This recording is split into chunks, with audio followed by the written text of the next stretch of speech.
Bonjour et merci de nous retrouver pour Un cœur qui écoute, votre rendez-vous de spiritualité.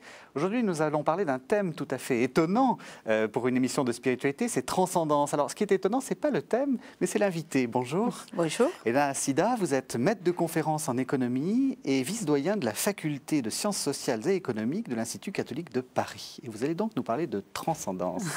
Mais auparavant, vous allez lire le texte, c'est un peu le rituel de cette émission. Ok. De quel texte s'agit-il? Alors, c'est un texte d'un auteur, je crois, qui est très connu, c'est Rainer Maria Rilke. Et c'est le livre, c'est Lettres à un jeune poète. Donc, c'est un petit texte qui vient de ce livre et qui est, voilà, que c'est un texte que j'aime beaucoup et que je garde toujours avec moi. Donc, pour moi, ça a une valeur symbolique aussi. Et alors, juste quelques lignes. Dans l'une des lettres, il dit « Vous avez eu maintes grandes tristesses qui ont passé. Et vous dites que c'est aussi ce caractère passager qui vous a été pénible et contrariant. Mais réfléchissez, je vous prie. Ces grandes tristesses ne vous ont-elles pas plutôt centralement traversé? Maintes choses en vous ne se sont-elles pas transformées? N'avez-vous pas changé en tel point, tel endroit de votre être, tandis que vous étiez triste? Seules sont dangereuses et mauvaises les tristesses qu'on emporte au milieu des gens pour en couvrir la voie. Comme des maladies superficiellement et sottement traitées, elles ne font que reculer et leur éruption, après une petite pause, est d'autant plus effroyable, elles s'accumulent au-dedans, elles sont de la vie non vécue, rejetée, perdue, de la vie dont on peut mourir. J'ajoute quelques phrases après parce que ça permet d'expliquer son idée. Ces tristesses sont les instants où quelque chose de nouveau est entré en nous, quelque chose d'inconnu. Nos sentiments se taisent en une réticence craintive, tout en nous recule, il se fait un silence et le nouveau, que personne ne connaît, se tient là au milieu, muet. Voilà pourquoi il est si important d'être solitaire et attentif lorsqu'on est triste, car l'instant où apparemment rien n'arrive ni ne bouge est celui où notre avenir entre en nous, et c'est un instant qui se trouve tellement plus près de la vie que cet autre bruyant et contingent où l'avenir nous vient comme du dehors. Pourquoi vous l'aimez, ce texte? Alors, je l'aime beaucoup parce que je pense que l'expérience de la tristesse qui est au cœur de ce texte, c'est une expérience que nous faisons tous, en fait. C'est propre à l'être humain. À un moment ou l'autre de la vie, on a cette expérience de tristesse.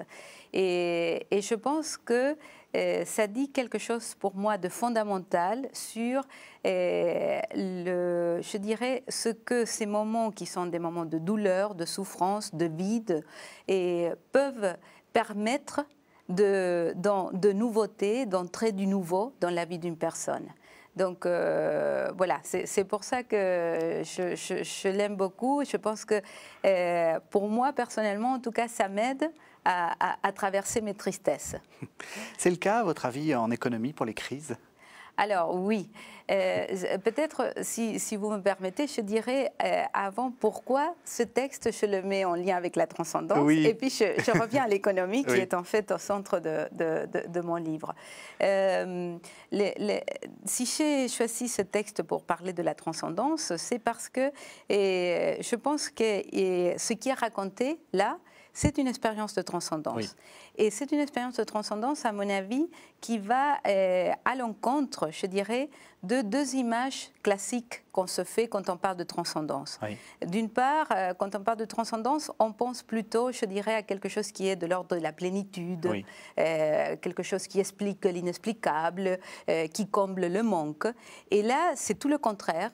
c'est de dire c'est une expérience de vide, c'est une expérience justement de manque, et c'est justement dans cette traversée du vide qui apparaît quelque chose de nouveau. Donc la transcendance, ce n'est pas le tout plein, c'est au contraire, c'est cette capacité de traverser le vide. Et l'autre idée, c'est celle que la transcendance en général, comme c'est quelque chose qui est un peu extérieur, en fait, on le pense comme quelque chose qui nous vient de l'extérieur. Complètement en dehors du monde. En dehors du monde, voilà. La transcendance, c'est en dehors de ce qui est maîtrisable. C'est Dieu qui serait en dessus, quoi. Voilà. Et là, à la fin du texte, justement, il dit, en fait, que la transcendance, plutôt, c'est quelque chose qui naît du plus profond de l'humain. Que c'est dans l'intimité la plus profonde de l'humain que si on est capable justement de faire silence dans ces moments de tristesse, il peut jaillir quelque chose de nouveau. Mais ça vient de l'intérieur de l'humain. Ouais. Donc ça vient pas c'est pas comme une illumination qui tombe du ciel. Ça vient de l'intérieur de l'humain. Et donc d'une certaine manière, pour moi, dit quelque chose que je crois profondément. Que l'expérience de la transcendance, c'est une expérience profondément humaine. Oui. C'est-à-dire qu'on peut la faire aussi associée à une foi religieuse, mais pour moi, ce n'est pas indispensable d'avoir une foi religieuse pour faire une expérience de transcendance. Et ce n'est pas forcément une expérience d'extase, ce n'est pas forcément une expérience de sortie de soi, non. On peut la faire au cœur de la tristesse. Donc quelque chose, vous voyez, au contraire, il appelle au silence oui. et à rester un peu, ce n'est pas du tout justement l'extase ou l'explosion c'est cette capacité un peu je dirais, de contemplation intérieure. Alors revenons à l'économie. Comment une économiste ose utiliser le mot transcendance? Vous l'utilisez dans votre livre, ouais, et vous en parlez. Le livre dont je rappelle qui s'appelle Le goût de l'autre, qui est paru aux éditions Albin Michel. Vous en parlez et c'est très étonnant parce qu'on a plutôt l'impression que l'économie, c'est tout sauf transcendant.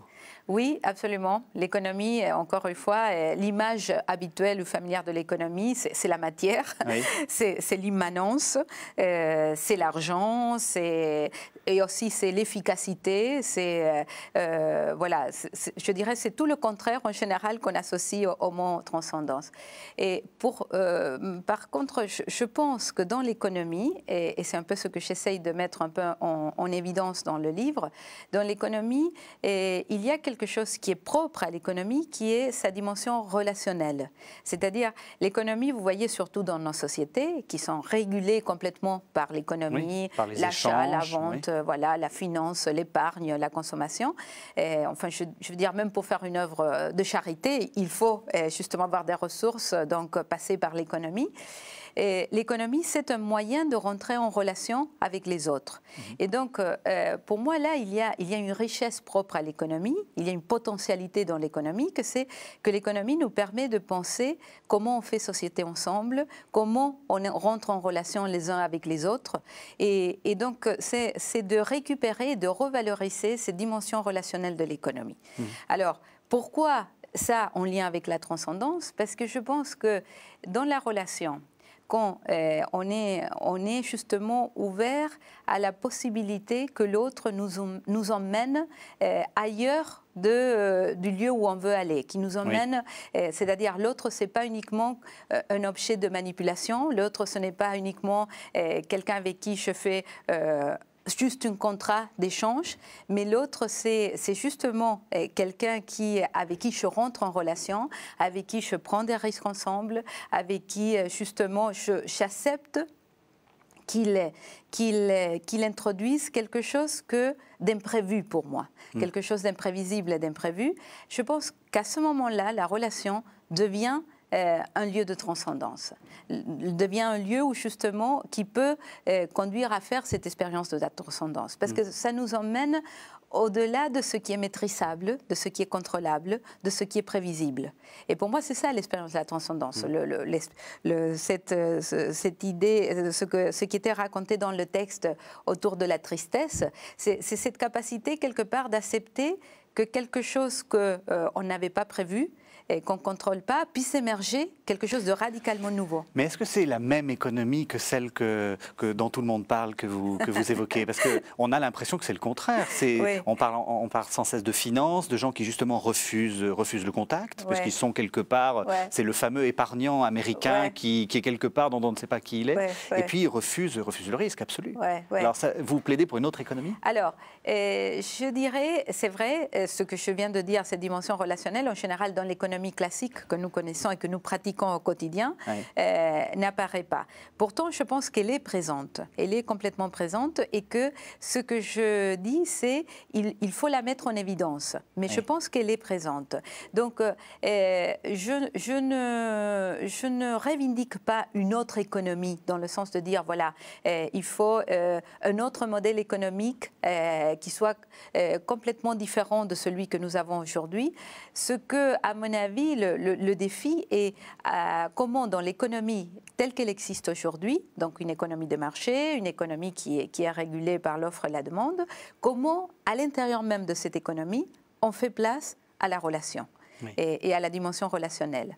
Et c'est, je me sers en fait pour mettre en évidence que c'est possible, un peu des pratiques de l'économie sociale et solidaire, où justement ce sont des pratiques qui sont au cœur même de l'économie classique, au cœur même du marché. Vous voyez par exemple le commerce équitable passe par les circuits du marché et du commerce international classique. L'épargne solidaire passe par les banques classiques.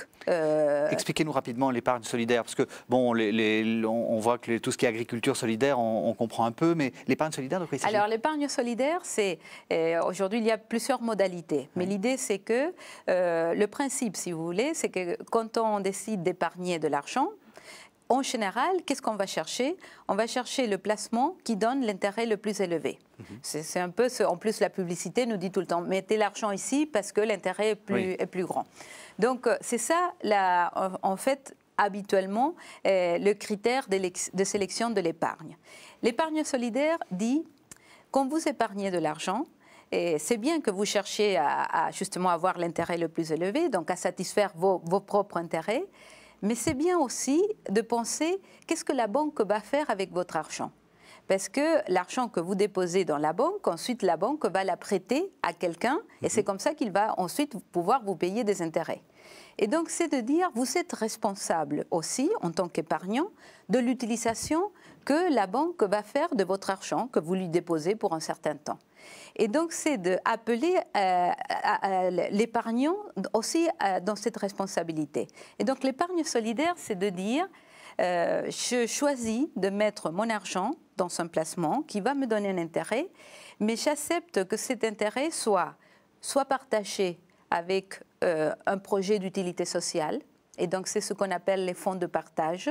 C'est-à-dire, aujourd'hui, dans toutes les banques, même dans les banques les plus commerciales et classiques, vous avez des produits d'épargne solidaire qu'on appelle des fonds de partage. Donc, quand vous mettez l'argent dans ces produits, vous acceptez qu'une petite partie de l'intérêt soit consacré à un projet d'utilité sociale. Par exemple, une association qui fait du logement social.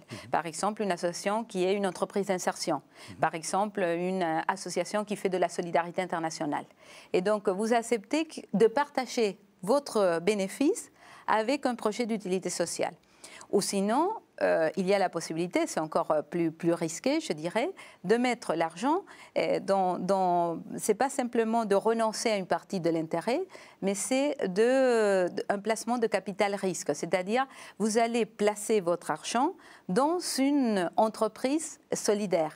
Et donc, vous permettez que cette entreprise solidaire se développe. Vous devenez quelque part actionnaire de l'entreprise solidaire. Donc, si l'entreprise solidaire se développe, vous allez justement gagner comme un actionnaire quelconque, mais vous savez que cet argent est utilisé dans une entreprise qui a certaines valeurs, qui est justement la solidarité ou l'utilité sociale. Voilà. Donc ça, c'est une manière comme vous dites, de conscientiser, de rendre conscient le fait que l'économie, c'est de la relation, c'est du... Est-ce qu'il y a d'autres manières? Parce que c'est comment dire, je pense que tous les téléspectateurs, en vous écoutant, se disent oui, il vaudrait mieux qu'on reste dans le même système, mais que ce système soit plus juste, soit plus équitable, et puis permette plus de sortir de l'individualisme dans lequel on est tous. Mais concrètement, comment on fait, oui. Quand on est comme ça, tout seul, en se disant j'ai envie de faire quelque chose, et pas renoncer à tout prix au modèle économique? Oui, mais vous voyez, moi je pense que déjà le fait...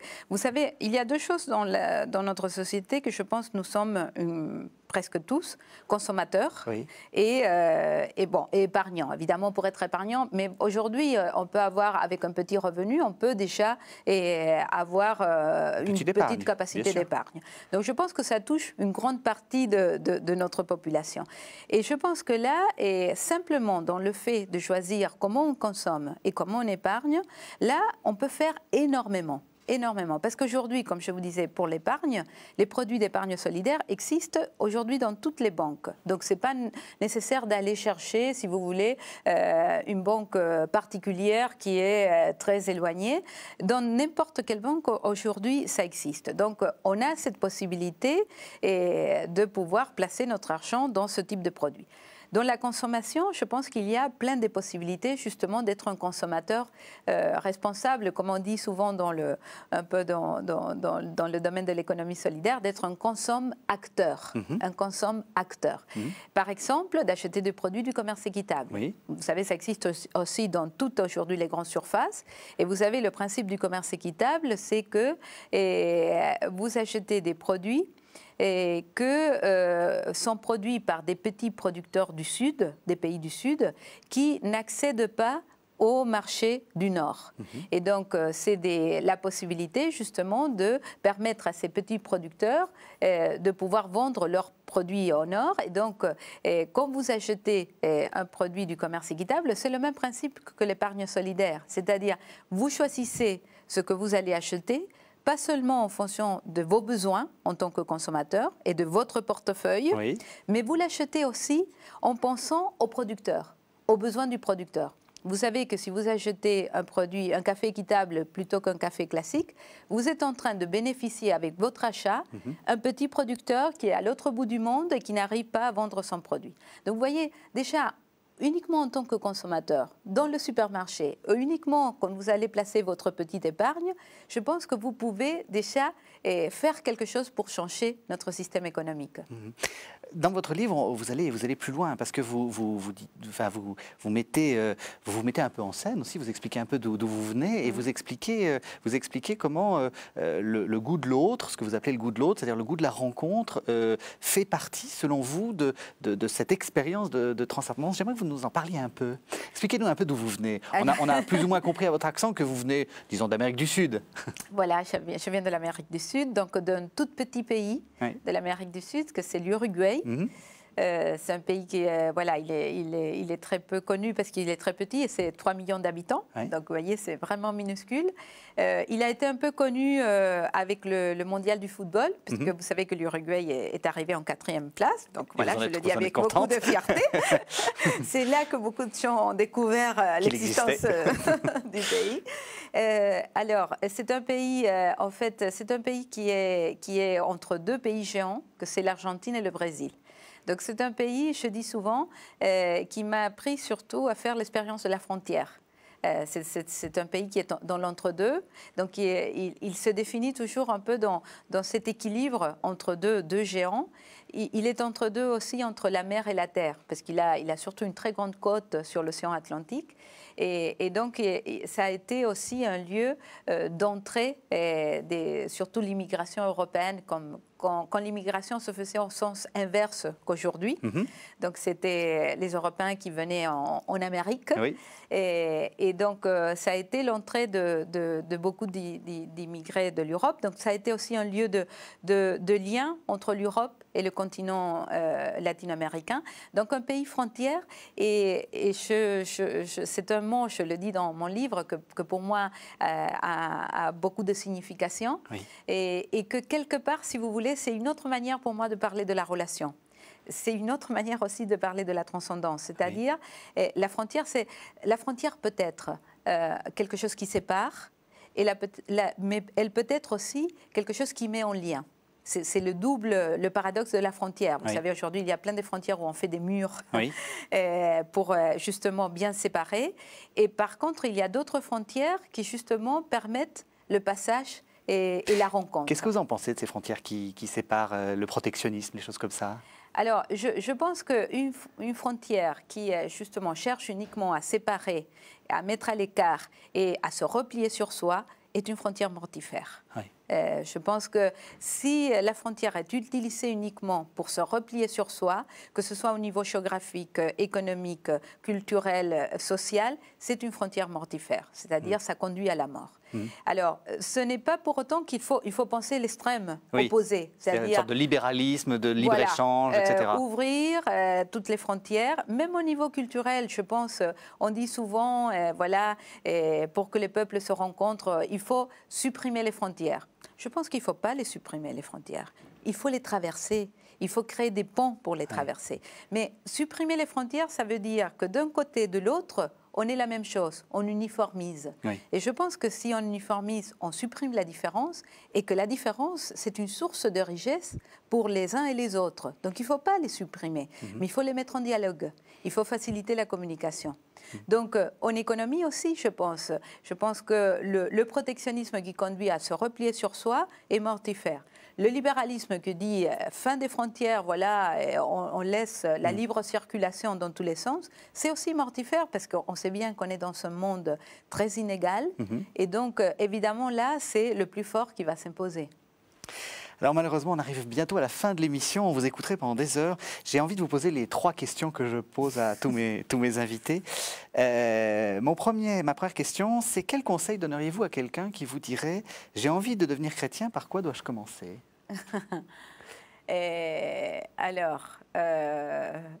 Vous savez, là, la réponse qui me vient, c'est un prêtre qui vit au Cameroun. Et il disait que quand il rencontrait des gens qui n'étaient pas chrétiens et qui voulaient faire un peu un chemin dans la foi, il commençait toujours par 3 questions. Et c'était d'où tu viens, où tu vas et qu'est-ce que nous pouvons faire ensemble. Et donc, vous voyez, on ne parlait pas de Dieu, on parlait de la personne, de son histoire et de ce qu'on peut faire ensemble. Donc, moi, je dirais, pour quelqu'un qui veut devenir chrétien, moi, je commencerai par ces questions, par lui poser ces 3 questions. Et vous voyez, c'est très engageant de poser cette question, parce que c'est de dire où tu viens, où tu vas, c'est de dire, qui es-tu, quel est ton projet, quelle est ton histoire, qu'est-ce qui te fait rêver. Encore oser la rencontre, là. Voilà. Oser la rencontre. Et puis, cette dernière question de qu'est-ce que nous pouvons faire ensemble. Ça veut dire que, quelque part, proposer à quelqu'un la foi chrétienne, ça veut dire de dire, je suis prête à faire quelque chose avec toi. Deuxième question, quel est votre héros, votre saint, la personne que vous trouvez admirable? Alors là, c'est difficile parce que je dirais, j'évoque une référence que pour moi, et je ne dirais pas que c'est un héros. Peut-être parce que le mot héros, c'est pas un mot que j'aime beaucoup, donc c'est pas un héros. Mais pour moi, c'est quelqu'un qui a joué un rôle important dans ma vie, qui m'a aidé à libérer ma foi. Et qui, je pense, m'a ouvert un peu mon chemin, justement, et toute cette recherche de lien entre économie et théologie. C'est un théologien de l'Uruguay qui est dans le groupe des théologiens de la libération et qui s'appelle Juan Luis Segundo. Alors, il n'est pas très connu, même si ses livres ont été très traduits en France, mais c'est pas une figure populaire, si vous voulez. Mais voilà, mais c'est une manière de dire, pour moi, c'est quelqu'un, justement, à mon avis, il disait que son travail était celui de libérer la théologie. Et j'ai pu faire avec lui un peu ce travail un peu de libération de ma foi personnelle. Dernière question. Au jour du jugement, qu'aimeriez-vous que Dieu vous dise? La question classique. Oui, je pense que... Moi, je pense que j'aimerais qu'il me dise bienvenue. Alors, il nous reste 1 minute et demie. J'aimerais que vous nous disiez pourquoi vous avez écrit ce livre, Le goût de l'autre, chez Albin Michel. Qu'est-ce qui vous a poussé? Alors très vite, hein, en quelques phrases. Oui. Mais je pense que c'est parce que je suis économiste et voilà. Et quelque part, j'ai vécu dans tout mon travail d'économie un peu le déplacement que j'invite à faire dans le livre. Oui. C'est très frappant. Ouais. Vous savez, la formation d'économie est une formation où on apprend l'économie justement matérielle, oui. L'économie de la richesse, de la production, des biens et services, de la circulation. Et j'ai découvert progressivement cette dimension relationnelle de l'économie. Et je voudrais que les gens puissent faire cette même expérience que j'ai faite. Parce que je pense que là, il y a une expérience de l'économie qui peut être une expérience de transcendance, oui. Qui peut être une expérience de mise en relation, qui peut être une expérience de vie, une expérience qui fait vivre. Et c'est ça ce que je voulais faire avec le livre. Merci beaucoup, Elena Lassida. Merci à vous.